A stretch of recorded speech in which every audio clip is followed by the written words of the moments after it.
Hello, this is UCL Uncovering Politics, and today we're looking at monarchy. Does it matter, and is it just coincidence that so many of the world's healthiest democracies are monarchies? Hello, my name is Alan Renwick, and welcome to UCL Uncovering Politics, the podcast of the School of Public Policy and Department of Political Science at University College London. The study of monarchy is not exactly fashionable in political science. Most of the world's surviving monarchies have little or no direct political power, and so we tend to assume that they are at best glitzy baubles on the margins of the political system. Monarchy feels perhaps more like a soap opera that is best confined to the pages of the tabloids. But a new book suggests otherwise and seeks to redress the balance. It's called The Role of Monarchy in Modern Democracy, and it compares across the 8 constitutional monarchies of contemporary Europe: the Scandinavian monarchies of Denmark, Norway, and Sweden, the Benelux monarchies of Belgium, the Netherlands, and Luxembourg, plus Spain and the United Kingdom. The book argues that contemporary monarchy does deserve our attention, and indeed that its impact can be positive. Well, to discuss the book and its key findings, I'm joined by one of its co-editors, Professor Robert Hazell, who was founding director of the Constitution Unit here at UCL between 1995 and 2015, and who remains Professor of Government and the Constitution.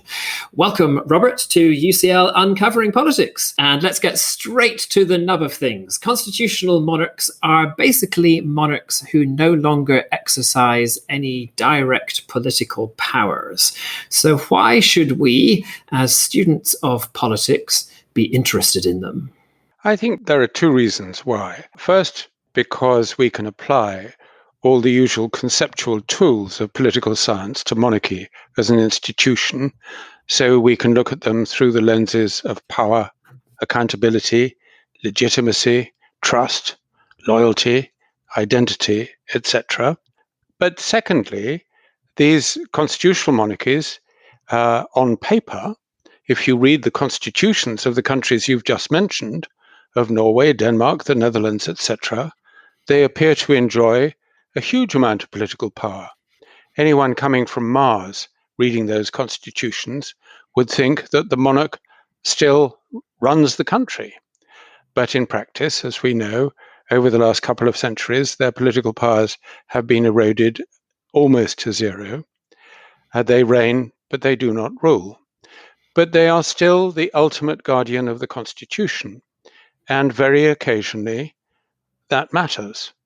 Most recently, and very dramatically, King Juan Carlos, when he had been king for only 5 years in the newly democratic Spain, foiled an attempted coup d'etat in 1981 when quite a big squadron of the civil guard burst into the parliament, held all the parliamentarians hostage, and it looked for a very nasty moment as though the military coup might succeed.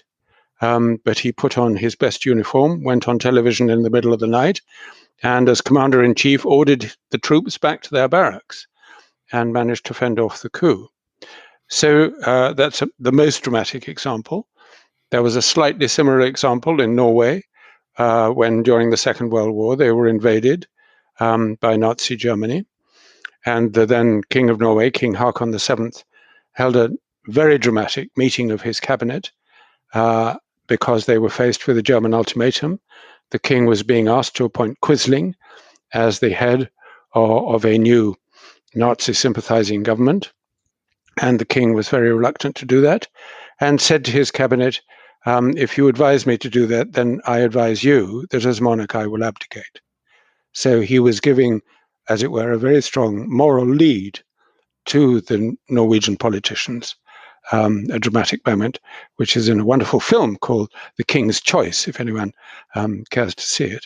The last example, the most recent example that you've provided there is Spain in 1981. From the viewpoint of many of our listeners, that's 2 lifetimes ago, and therefore might not feel very current. Do monarchies play a role in politics in the kind of everyday? Do they really matter other than at these really extreme moments? Well, in several of the European countries, which all have proportional voting systems, an election very, very rarely yields single-party government. And in several of these countries, the monarch is still very critically involved in the formation of a new government after an election. So just recently in Belgium, a new government has finally been formed, composed of several different parties. And the King of Belgium is very closely involved, standing back from the negotiations, but being informed about them, and ultimately inviting the person who emerges with the strongest support to be the new prime minister. And they have quite well-established procedures and conventions, the king appointing an informateur to keep himself informed of the negotiations, and then a formateur inviting someone to try to form a government. So that is the most important stage politically, where some of those European monarchs are still involved in a fairly hands-off way, but nevertheless a really important political function. Okay, so sometimes at least monarchs are involved kind of directly in politics. Is that the entirety of the role that monarchs perform that political scientists ought to be interested in, or do they do other things that we ought also to be paying attention to? They do several other things, and it's the other things which I think command the loyalty of their subjects, because famously, we know the general public are not hugely interested in politics. They may be pretty unaware of the important constitutional role that a monarch plays in terms of government formation. But they see the monarch performing ceremonial roles, performing representative roles, hosting state visits, going on state visits abroad, fostering, therefore, good international relations with other countries, etc. They see the monarch as a focus of national loyalty at times of crisis, as well as at times of national celebration. It's interesting to note, for example, that at the beginning of the coronavirus crisis, in April and May of this year, all 8 of the constitutional monarchs in the European countries you mentioned gave a special address to the nation to, in effect, give their comfort to their people, to rally them at a time of national crisis. And you can see it after national disasters. The Queen, for example, going to visit Grenfell Tower after the terrible fire there, or after serious terrorist incidents in Norway, in Spain, the King immediately going to visit the victims and to show his support, again, for his people in their time of trouble. And the monarch also has what we called a welfare role in terms of supporting charities, supporting the public services, the armed forces, but also the health service, the police, etc., and by making visits. To be seen is to be believed, and that's always been a vital function of the monarchy. And they work very hard in making these visits all around the country. And I can certainly say that in the UK, I know from talking to Lords Lieutenant, who are the monarch's representatives in each county, they receive far more demands and requests for royal visits than can be possibly satisfied by the British royal family. So does that suggest that there is popular support and popular demand for monarchy in these countries? The degree of popular support for the monarchy in these European countries is quite extraordinary. They are subject to very regular opinion polling, and we had a whole chapter in our book about the polls and what they show. In brief, they show that in the Netherlands, in Norway, in Denmark, in the UK, the monarch has popularity ratings of between 70 and 80%. These are ratings that politicians would die for. And in the other countries, it's not very much less. It's between 60 and 70%. Spain is the country where the monarchy has the least popular support, which is interesting. It's a recently restored monarchy. The Bourbon dynasty had a pretty bad reputation in the past, and the Spanish monarchy has recently been embroiled in some very serious scandals. So it was when opinion polls were showing that 2/3 of Spaniards felt King Juan Carlos should abdicate that he decided to step down in 2013. So the monarchy, bizarrely, although it's a hereditary institution, is perhaps more accountable than people might think. Yes, when you mentioned the word accountability earlier when you were talking about the sorts of political science concepts that are relevant in talking about monarchy, and I was struck by it. It's a curious word to use in the context of a hereditary institution that just seems to go on and on and on. But you're suggesting that actually there is an important strand of accountability in, I guess, not just the Spanish monarchy but others as well. Indeed. And I was surprised when doing the research for our book, exploring the different ways in which monarchy is in effect accountable. And it's accountable through referendums. I found that 18 referendums were held during the 20th century in 9 different European countries, including several of the countries within our study and others. So it was following a referendum that the monarchy was abolished in Italy and in Greece. It was following a referendum that the monarchy was restored in Spain. And there were referendums also in Denmark, in Luxembourg, in the Netherlands, and in Norway. So that's one way in which the monarchy is very clearly directly accountable as an institution when the people are asked, do we want to retain the monarchy or not? Individual monarchs, they also are accountable because they can be forced to abdicate. And again, during our study, I found that 4 European monarchs have been forced to abdicate in the last 100 years, starting with the Grand Duchess of Luxembourg, Grand Duchess Marie-Adelaide, who was forced to abdicate because of her conduct during the First World War. And in Belgium, the King Leopold III was forced to abdicate because of his conduct during the Second World War. We all know in Britain about the abdication of our own king, King Edward VIII, because of his wish to marry a woman, Wallis Simpson, who had been twice divorced. And I've already mentioned the abdication of King Juan Carlos, which wasn't forced by his government, but in effect it was response to his seriously growing unpopularity, as shown in the opinion polls. So individual monarchs are accountable in that sense. And if they get seriously out of line, they risk losing their thrones. So we see that the public support monarchy, at least in the 8 countries that we're focusing on here. We see that there are mechanisms of accountability that are perhaps stronger than we would imagine. Nevertheless, can we as theorists of democracy, scholars of democracy, defend monarchy, defend the idea that we have these very privileged aristocrats playing this kind of role in our politics and our society? Well, I think the main defense is simply that it does command such extraordinary popular support. As I said, the opinion poll ratings between 60 and 80% are ratings that politicians would die for.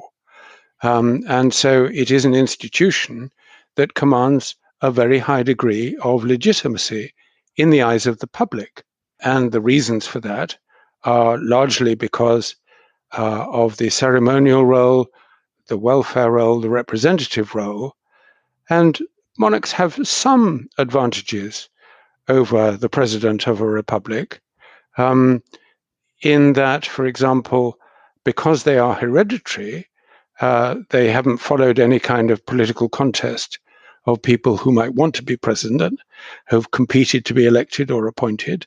So nobody can be disappointed that they are not king or queen.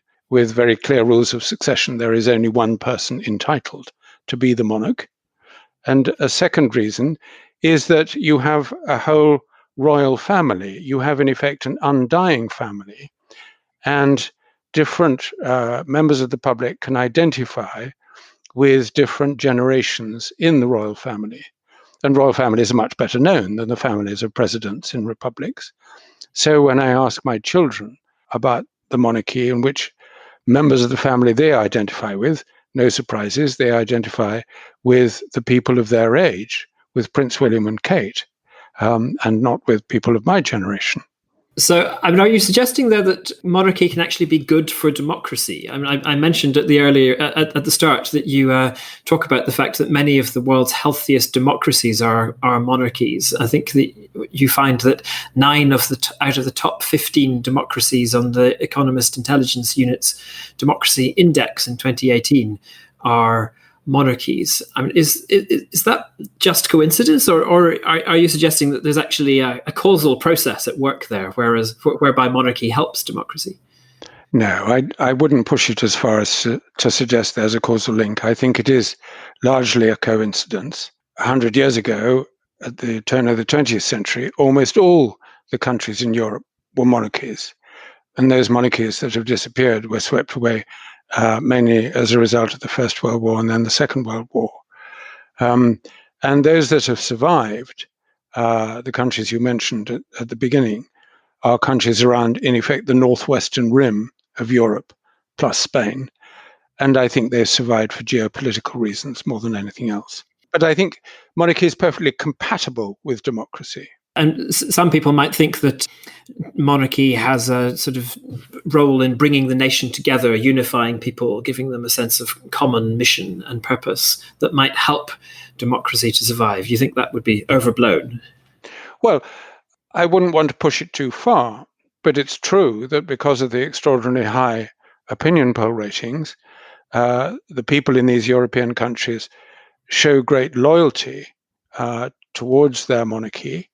And to the extent that the monarch is the head of certain public institutions, then it may help to improve the legitimacy of those public institutions. And the strongest example perhaps being the armed forces, where formerly the monarch is the commander-in-chief of the armed forces. And the armed forces formally owe their loyalty to the monarch rather than, as it were, to the government of the day. These are mainly ceremonial things, but they probably play a small part in strengthening support for the public institutions, which the monarch is also seen to support and to lead. There are, of course, very powerful counter-arguments to the idea that monarchy is defensible in democracy. What would you say to the view that monarchy is a symbol of inequality and therefore simply incompatible with people's aspirations for modern society? I mean, it may be that people like monarchy, but it may be that people have a kind of false consciousness going on there, and that really we would all be much better off if we freed ourselves from this way of thinking and moved to a society that didn't have such inequality at its heart.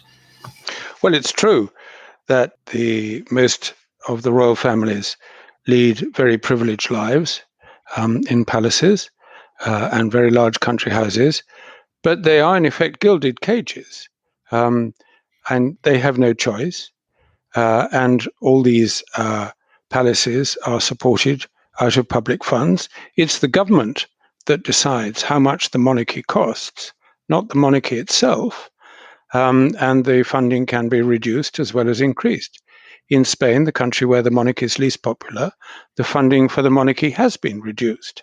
In Belgium, the funding for one member of the royal family has been reduced because he seemed to be a poor team player. So there is that kind of accountability, financial accountability as well.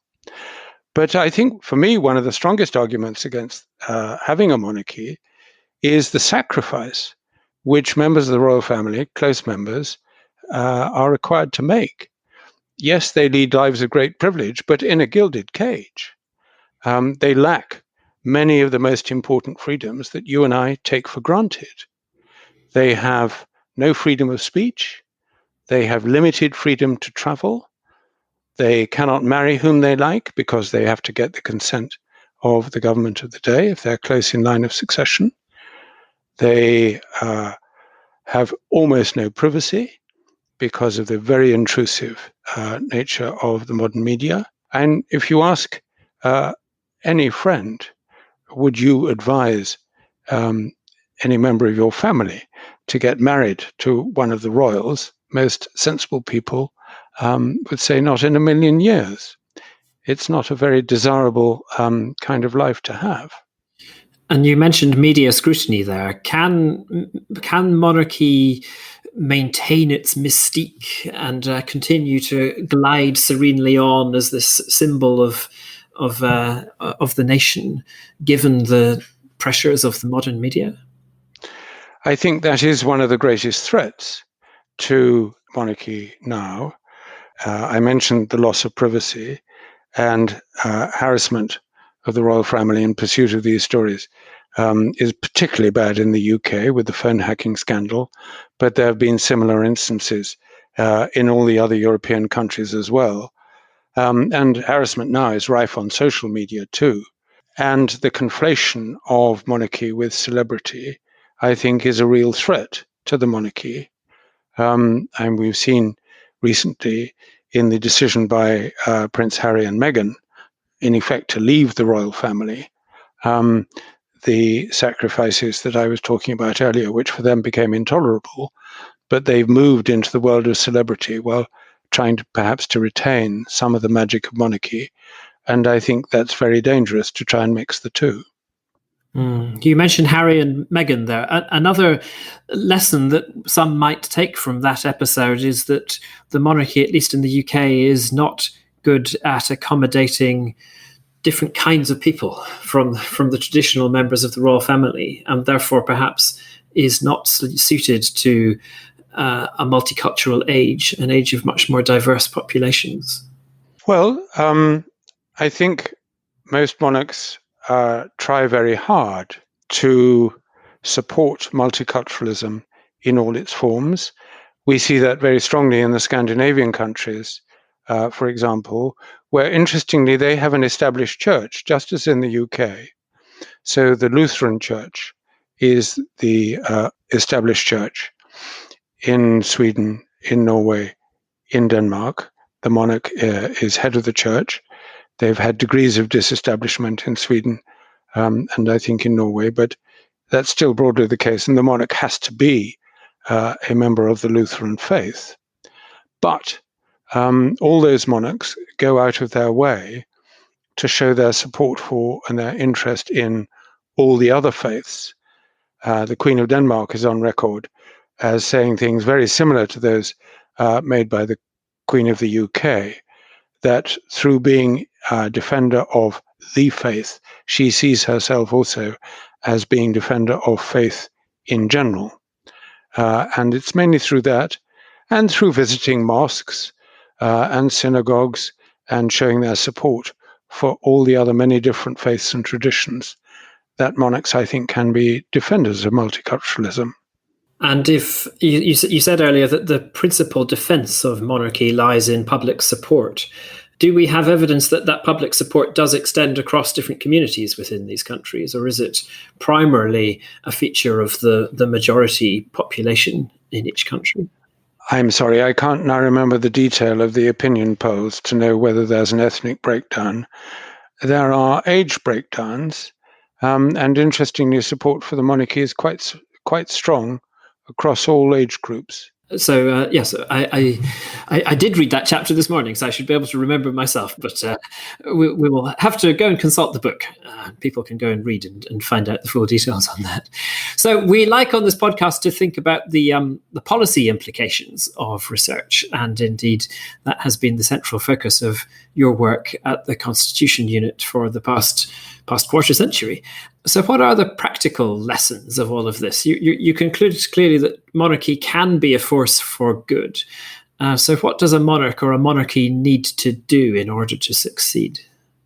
Well, ironically, although all my previous work has been done with policy strongly in mind, this is the first project I've ever undertaken simply out of intellectual curiosity. But you won't be surprised. There are some policy conclusions, nevertheless, that have come out of it. I'm afraid they're pretty obvious.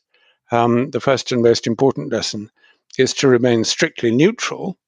And a monarch who ceases to be neutral risks losing their throne. And I mentioned those who've been forced to abdicate as a result, in some cases, of their loss of neutrality.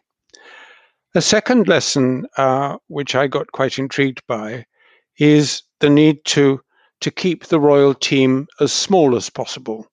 That's perhaps obvious. It helps to minimize the risk of any individual member of the family going astray and bringing the monarchy into disrepute. But it's hard to say what the ideal size of a royal team is, given the huge variation in population size of the populations they need to serve. So a country like Norway, with a population of only about 5 million, can have a much smaller royal family. In effect, it's just 4 people, the king and queen, and the crown prince and princess. Then a country like the UK, where the population is now over 66 million, and until recently, our royal team was 15 people, and we needed a much bigger team to serve that much bigger population. But the bigger the team, as I say, the bigger the risk that someone will get drawn into scandal. And we saw that last year with Prince Andrew and the difficulties over the Jeffrey Epstein scandal. Interestingly, again, it's a small example of accountability, because within days, Prince Andrew was forced, in effect, to leave public life. So individual minor royals can also be accountable, as well as the monarch himself or herself. The final lesson, I think, but it stays with the theme of accountability, is that for a monarch or monarchy to survive, they have to understand that although hereditary, the monarchy is accountable like any other public institution. It depends on public funds, and ultimately for it to continue, it depends on the support of the government and of their people. Final question. You mentioned there your intellectual curiosity led you to pursue this project. What was that curiosity? Why is monarchy so fascinating? I mean, I guess I'm kind of asking, why is it fascinating to you? But it's fascinating to so many people. What is the fascination of monarchy? For me, I think it was the paradoxes and the contradictions that I learned about through an earlier, much smaller project, planning for the accession and coronation oaths in the UK when the Queen dies. And the central paradox is one we've touched on.